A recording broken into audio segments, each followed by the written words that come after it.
Readiness is at the core of the Army National Guard's mission. Readiness is achieved by manning, training, and equipping the force to remain better prepared for the challenges we face.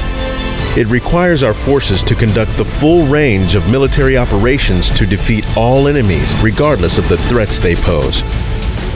The Army National Guard's 4.0 initiative requires an increase in training days for certain combat units to maintain a more combat-ready posture at all times.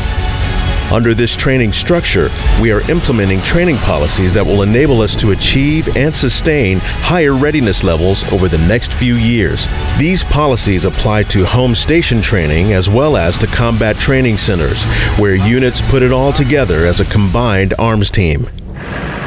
The Army National Guard CTC program involves Army National Guard units conducting force-on-force training at the CTCs as Blue Force versus opposing force units, simulating a peer or near-peer threat training environment. The Army National Guard combat arms units that conduct training rotations will benefit from the high op tempo and will receive excellent force-on-force training during these rotations. The Army National Guard participates in all of the Army's combat training centers across the country, which include the National Training Center in Fort Irwin, California, the Joint Readiness Training Center in Fort Polk, Louisiana, the Battle Command Training Program in Fort Leavenworth, Kansas, and the Combat Maneuver Training Center in Hohenfels, Germany. Increased manning, training days, and combat training center rotations enhance the Army National Guard's combat readiness. These increases are targeted toward brigade combat teams to address readiness levels based on operational demand.